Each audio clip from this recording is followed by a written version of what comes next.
Hi guys! For today's video, magluluto tayo ng French toast with cheese and breadcrumbs. So tara, umpisahan na natin.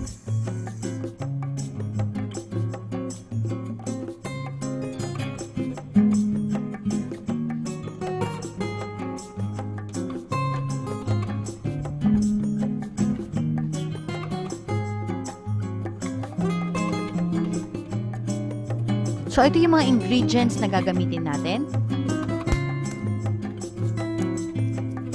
So, una, maglagay tayo ng 2 egg.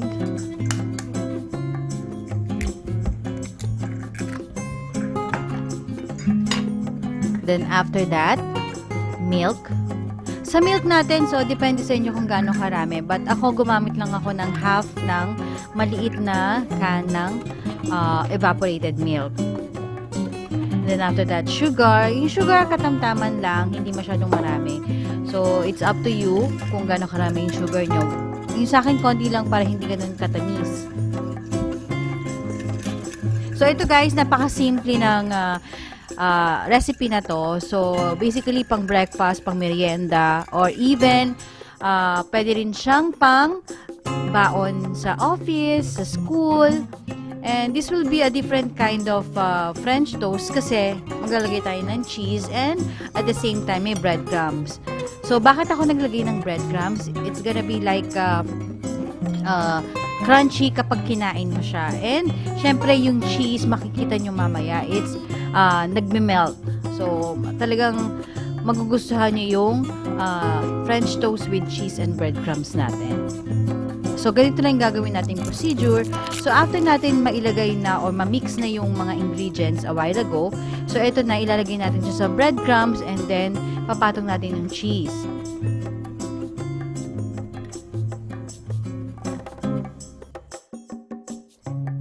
So, same procedure lang sa ginawa natin kanina. So, kailangan natin i-dip yung ating bread sa ating milk, egg, and sugar na na-mix natin. Then, ilalagay natin sa ating breadcrumbs. So, make sure ma-cover lahat.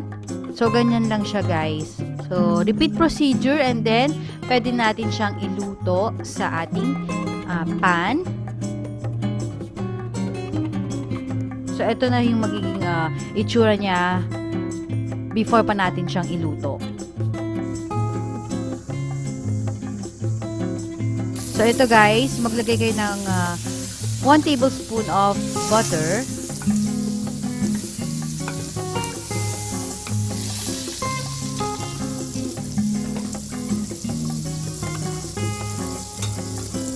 And then, ilagay na natin ang ating bread. So, make sure na hindi masusunog yung ilalim. So, kailangan alalay lang tayo sa apoy.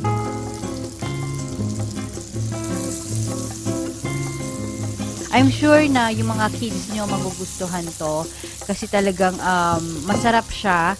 Hindi siya yung typical na French toast lang na niluluto natin. So, ito, mas masarap siya pag nilalagyan siya ng cheese and breadcrumbs. Yun nga sinabi ko kanina, pag naglagay ka ng breadcrumbs, magiging crunchy siya kapag kinain nyo siya.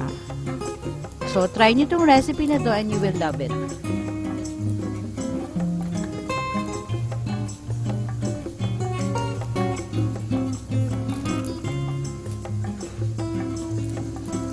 And then, dahan-dahan lang sa pagbaligtad sa make sure na hindi siya maghihiwalay. So, ayan siya guys. Nakikita niyo siya. Masasabi niyo siyang luto pag medyo brownish na siya. So, syempre, dapat hindi niyo siya pababayaan na talagang masunog. Kasi, syempre, magiging iba na yung lasa niya.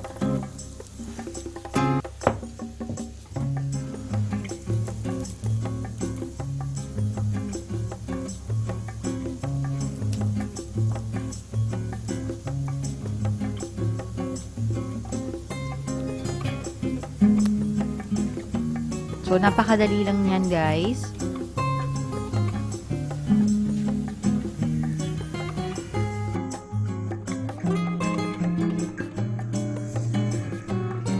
So, ayan na yung ating French toast with cheese and breadcrumbs. So, set aside natin and then repeat procedure lang yung ating gagawin. Maglagay tayo ng 1 tablespoon of butter.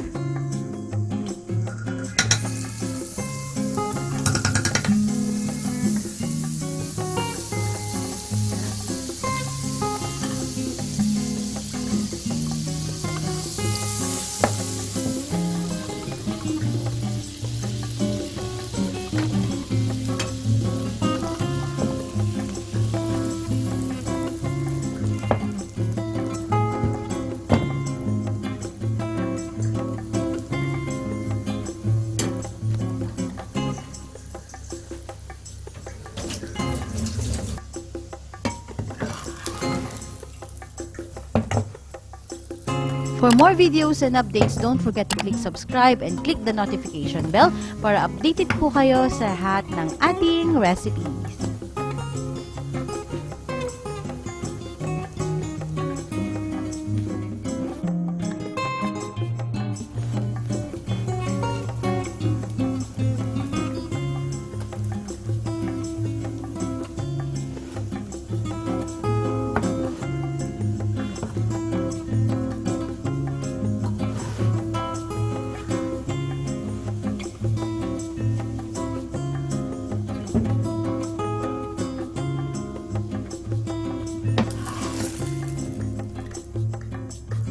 So, okay na to guys.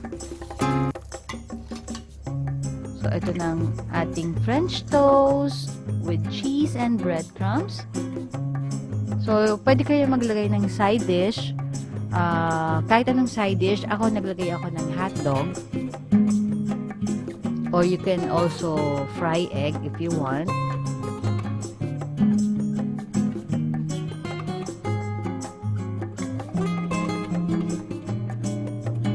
So, ito guys, nakikita nyo kapag kinain siya, yung ating cheese nag-melt.